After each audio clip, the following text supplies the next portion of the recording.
He just didn't think that he could feel good on his own. I got up the next morning and went into a room and she was already gone.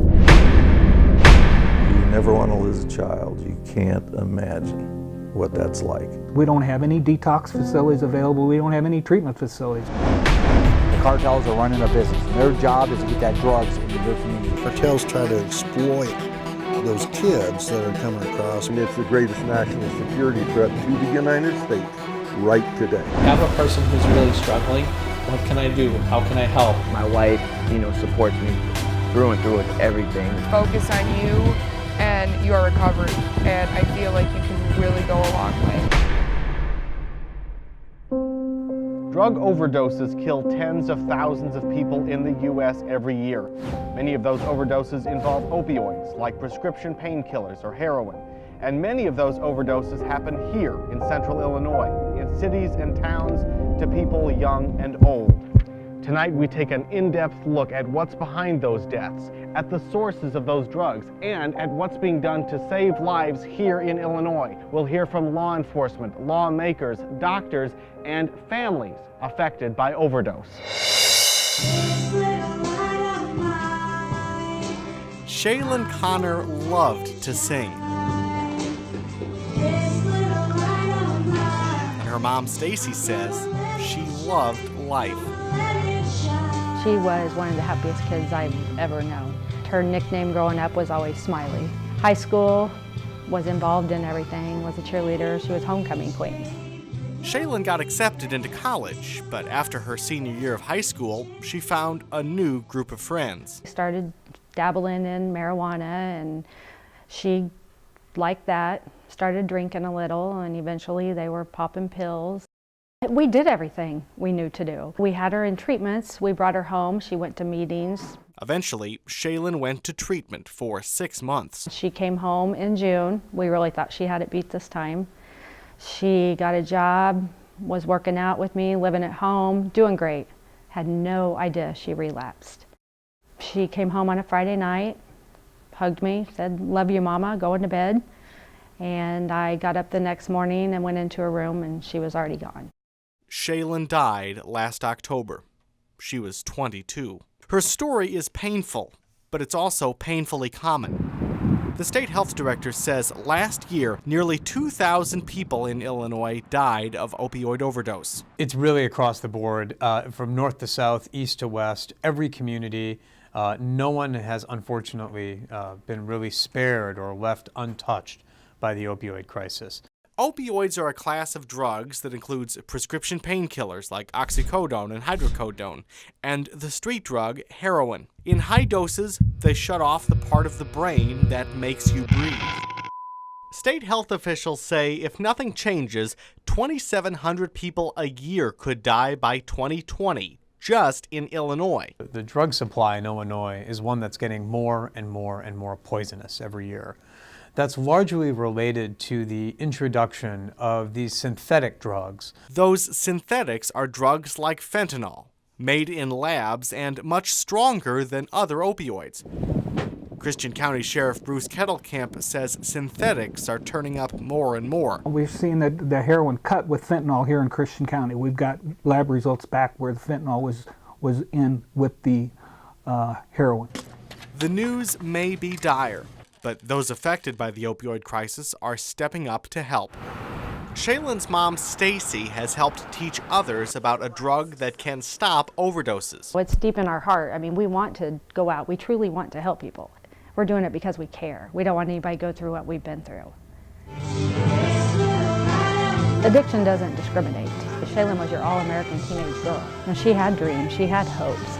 You know, when she came home this last time, she wanted to get a job and get out on her own and get married and have kids like everybody else. But for whatever unfortunate reason, that drug just doesn't let you do that.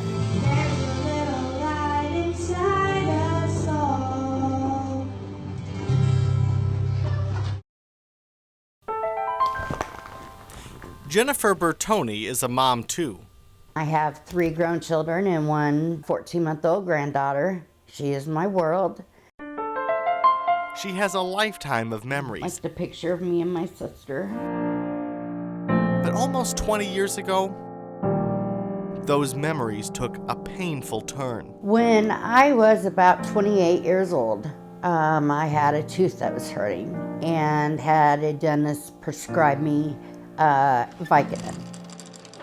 Something just switched in my brain, and it got so bad that for 20 years, that drug was the only thing that was important to me, and all I had to do was go ask for it.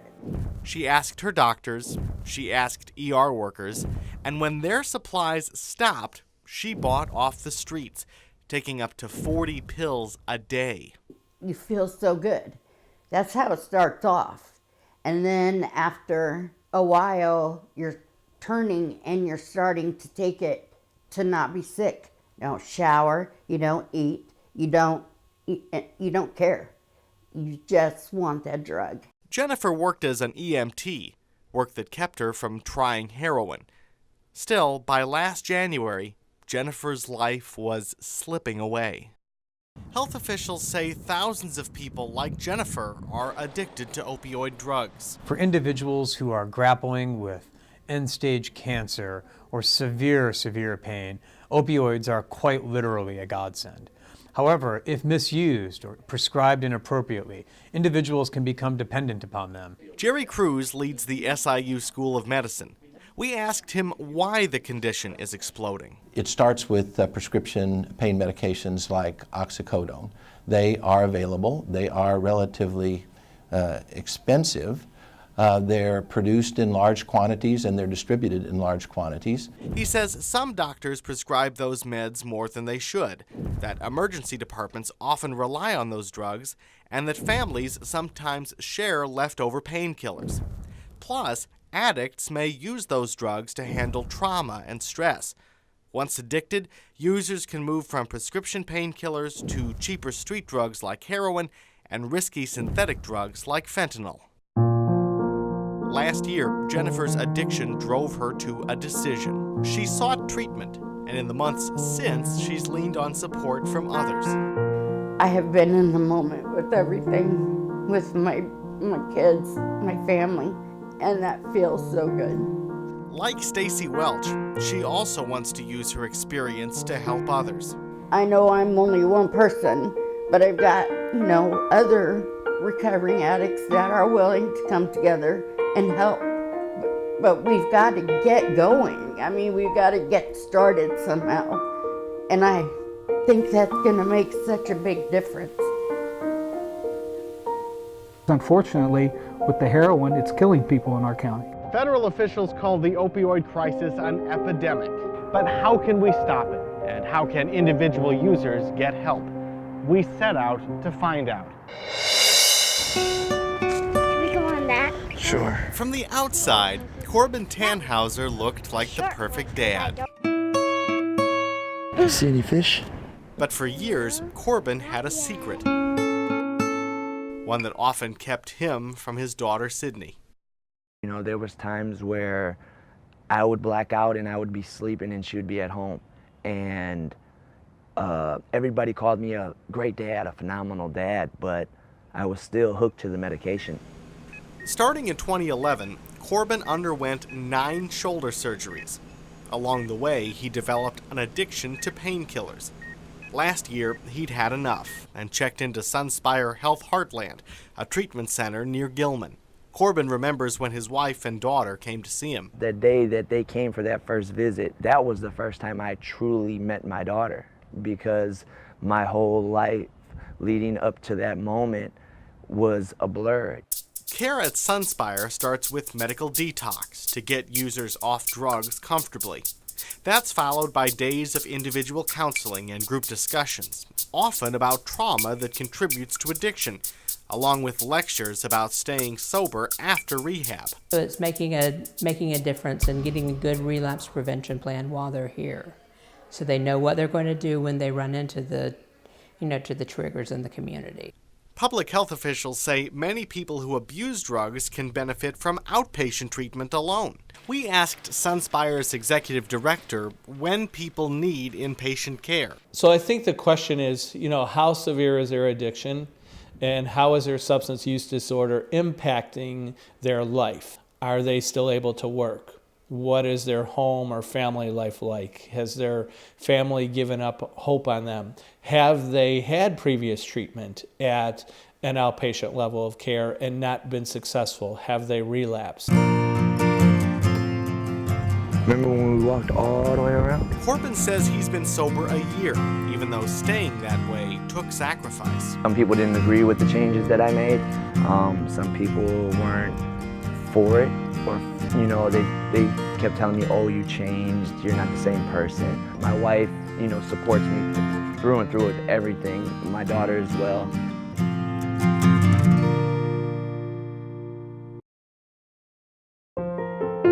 Kent Usher knows all about fatherhood too.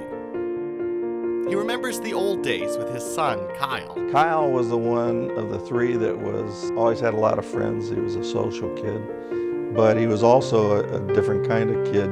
He always said he was an alien because he didn't fit in this world. 6, 7 years old when he told us that. Taught himself how to play piano, taught himself how to play guitar. He was in a band, Neoga Blacksmith is the band. Kyle went to college and found work, but he'd also started drinking heavily and using drugs.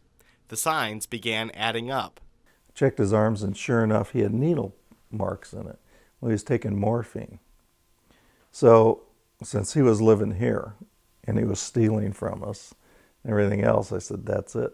You're going to rehab or you're out, And that's tough when it's your kid to tell them you got to get out of the house. After rehab, Kyle did better, but soon started showing signs of use.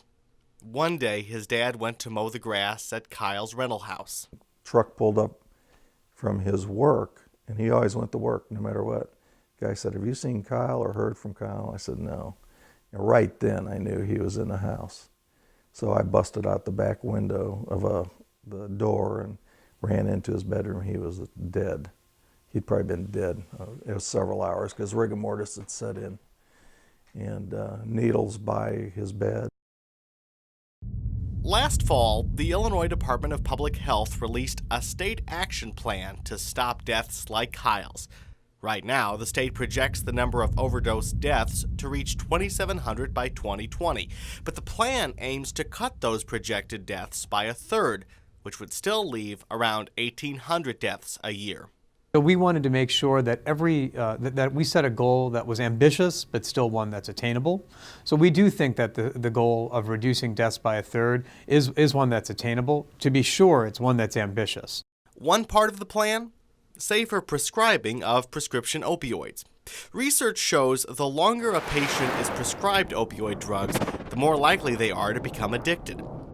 Health Director Nirav D. Shah says the state is considering technology to track how many painkillers doctors prescribe. There are other notifications that we're looking at deploying that just say, hey Dr. Smith, we've taken a look at your last 3 weeks or the last 3 months of prescribing, and we just want you to know that it's a little bit higher than your peers.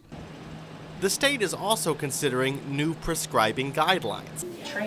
And state officials are working with medical schools like SIU in Springfield to train the next generation of doctors. And we've been very extensively training our residents in this process. We have had numerous lectures about what pain management is, how to manage pain, what the evidence says to support what medications are best to manage pain. Local law enforcement are adapting their policies too. In the Christian County communities of Kincaid and Edinburgh, police chiefs have offered help for addicts. We don't ask any questions about your past. We don't ask you where you get your meth from or your heroin. Okay, all we want to do is help that person. I don't think that anyone should be allowed to die. I mean, that's what we're here for. We're here to protect you. And if it's we save you at 10 o'clock in the morning and at 10 o'clock at night you overdose again, we're going to be right there.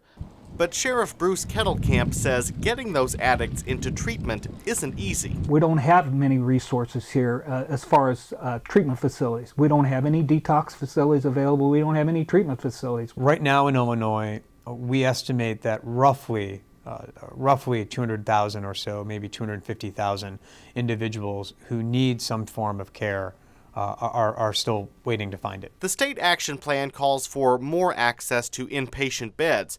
And health officials say that's not the only option. Clinics like Crossings Healthcare in Decatur offer medication-assisted treatment. That uses medicines like Suboxone and Vivitrol along with counseling. The medication doesn't help the underlying issue as far as the addiction. It just helps the symptoms of the addiction. And so the individual then needs to learn skills to deal with why they became an addict to begin with. And there are more parts to the plan, involving education, first responders, and life-saving drugs.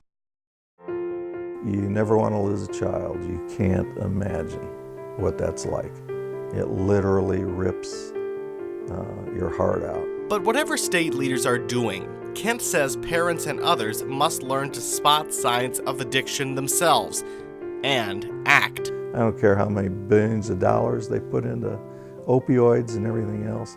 If you aren't educated on a local level, and that's the police, probation, mental health, health services, then you've got a problem, and we've got a problem. At the Phoenix Center in Springfield, preventing the spread of HIV and hepatitis is a top priority.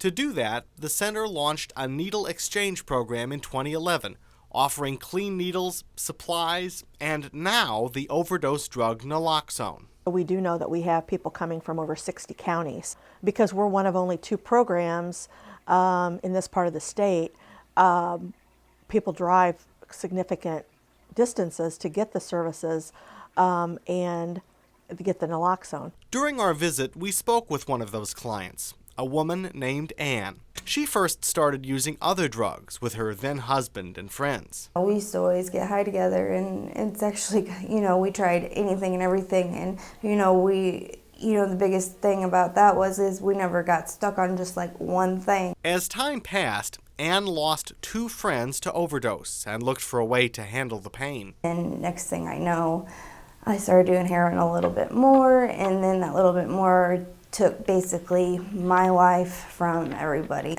I guess the reason why the heroin stuck more than anything is because it's just like with drinking, you know what I mean? It takes that pain away. It makes you, stop thinking about, all the craziness or all the bad things. I thought you would be able to cold turkey it, and I might have for like a couple weeks or a couple days, and then, I'll just do it one more time. Ann says she tried medical detox. She also remembers a short stay in jail. They had said to me, don't go back and use, you've been 6 days clean. Think about how, how much pain you just went through and how sick you were. And I was like, I know. And of course, the first thing I do, what do? I go get high as soon as I get out, because I'm so sick and I barely can walk, and I just was like, I need that fix. While her heroin use continues, Ann says the supplies she gets here are life-saving. The alcohol pads, the Band-Aids, and the Narcan, which is like the best lifesaver in the world. Oh my goodness, I couldn't tell you how many times I've had to use it,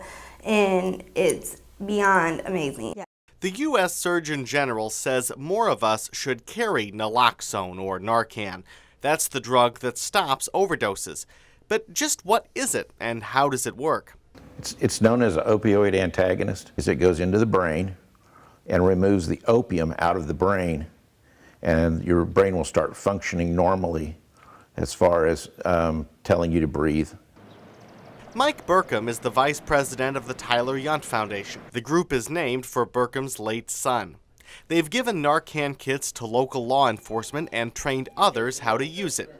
We asked him to show us how to use the drug. First thing we try to do is we wake them up. Hey, can you wake up?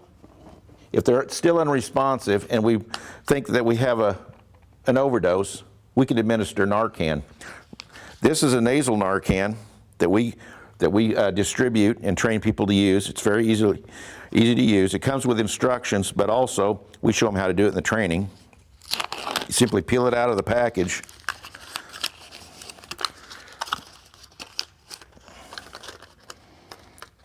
This just goes in one nostril, just like this, and then you push the button and administer the Narcan.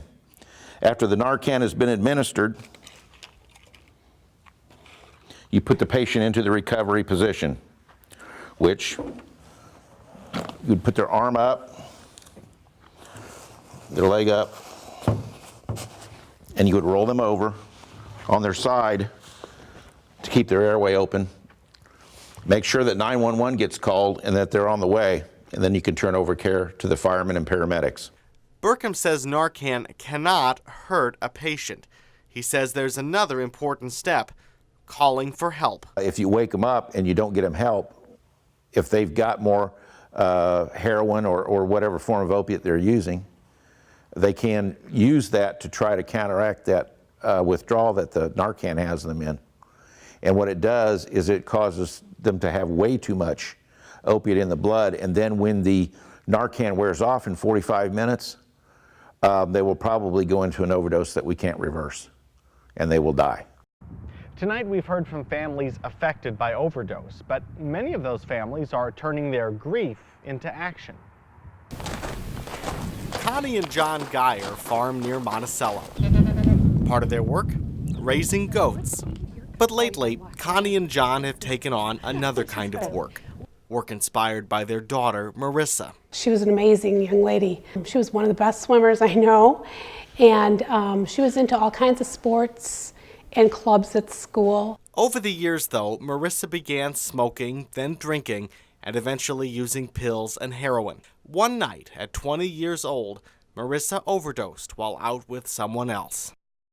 So by herself, overnight, she slowly died. This day, Connie shared her story with students at Arthur Lovington Atwood Hammond High School. In particular, she wanted students to know about state laws that protect people who seek medical help for overdoses. I'm here especially to talk to you kids about this Good Samaritan overdose law.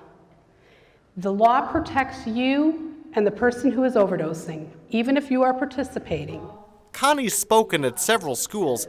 She says the most powerful conversations often happen when her presentations end. We just say, you know, look, if you're not comfortable talking to your pastor or your parents or your teacher, our phone number's on that sheet that we gave you, that information that we gave you, and you can call us and we'll help you get help. Connie says it's important families and community groups have those same conversations about addiction and how to find help. She says these conversations remind her of another conversation with Marissa after school. Well, she said, Mom, I finally realized my purpose. Who would have thought that it could be this big, that so many people are struggling? And her purpose was to maybe help all these people. Lyman Ellerman's been writing songs since he was a kid. When we had bands around here when I was young, you know, we would play songs that I had written. I probably wouldn't play any of them today. These days, he's touring with a new tune. Call me an addict. I've been doing this for years, just old. The guy that I wrote it with described it as not the feel-good song of summer. It's about addiction. I say hook. It's a song he wrote after a conversation with his son Riley, who was back home after college and addicted to opioids. But he told me one day that he didn't really understand why I couldn't just accept him the way that he was, that you know, he needed that to feel good, because he just didn't think that he could feel good on his own. And you know, he was trying to reassure me that it was completely, he was in control, you know. And I responded to him that, you know, son, I did. I was real proud of him for even being at a place where he could say, Dad, you know, this is what I want to say. Last October, Riley died of an overdose. You see the shell, but Lyman carried on. But you can't see the man I'm like. And produced a music video with a local filmmaker. In your eyes I am lost. I'm still here, but I'm somewhere else. I hope that it can touch somebody and help somebody that's in that realize that, you know, we still love you, and we understand better what predicament you're in and the pain that you're going through. I don't know if I'm still fighting or hiding or dying anymore. But I never thought that we would have a problem. We would have drugs in Christian County from the Mexican cartel, but we do. Law enforcement in Illinois told us if we wanted to understand the opioid crisis here, we had to find the source of many illegal drugs at the Mexican border. Turns out Macon County Sheriff Howard Buffett owns land at the border and has been studying smuggling there for years. He offered to show us where those drugs are coming from and introduce us to those fighting a battle at the border. The land along the U.S. border in Arizona is rough and rocky. Heat burns, plants prick, and animals bite. Still, generations of ranchers have earned their living off this land. Cow rancher, that mother cows raise calves to sell for beef. For 20 years, ranchers like Ed Ashurst have faced another challenge. My home has been burglarized multiple times. They've stolen vehicles from me, firearms, money, cash, jewelry, etc., etc., etc. I've seen it all. They are outlaws, members of cartels that smuggle drugs and people across the border. In Mexico,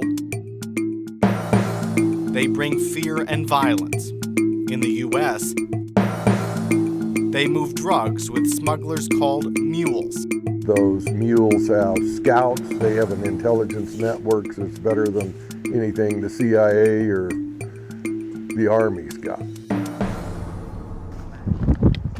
Mark Daniels is sheriff of Cochise County, a county with 83 miles of international border. So we're on the front line of this, and we do our darndest. The border is a federal problem. And once they take two steps north, they're a community problem. Sheriff Daniels showed us this house in Naco, Arizona. Inside the garage, authorities found a hydraulic lift to a tunnel that ran under the border with Mexico.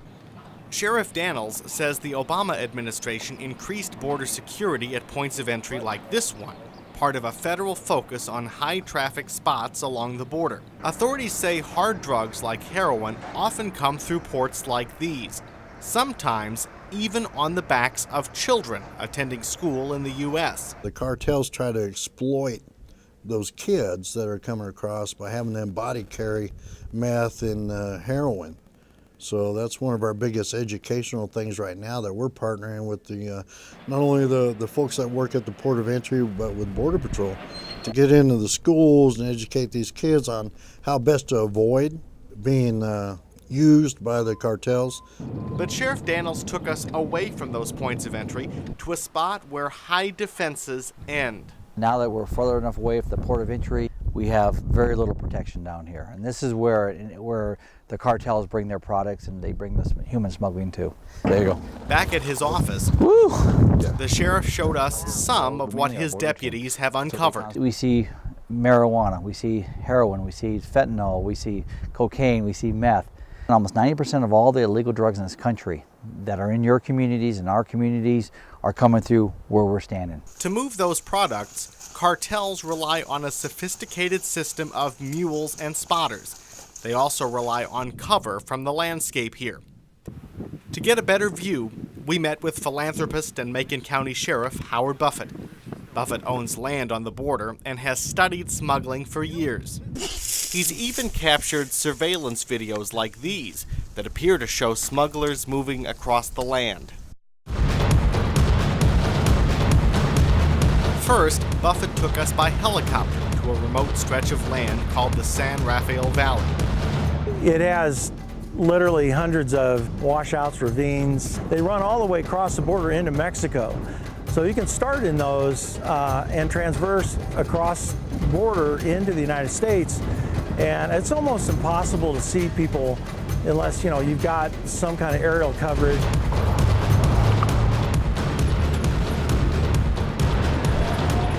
We also toured land accessible only by foot or a special vehicle. In spots like these, Buffett and others say a border wall would be tough to build and easy to cross. Border Patrol needs a lot of support. What they need is the money to build an appropriate fencing and appropriate structures in the appropriate places. Above all, they say, the battle at the border requires national attention and commitment. You can build a wall 300 foot high and 100 yards wide. And if you don't have boots on the ground at the wall isn't going to work.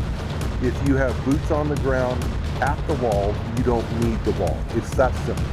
It's coming through the southern border, it's coming to your neighborhood. We got to work together on that. As sheriffs, we're doing that in this country. Sheriff Buffett, myself, sheriffs are all from the national side, and police chiefs, we got to stand united on this, and we just can't turn our heads and say, it's not our problem, it's everybody's problem. It's everybody's problem. The Border Patrol did not answer our requests for an interview. Since our trip to Arizona, Howard Buffett has published a book outlining his research and his views on border security.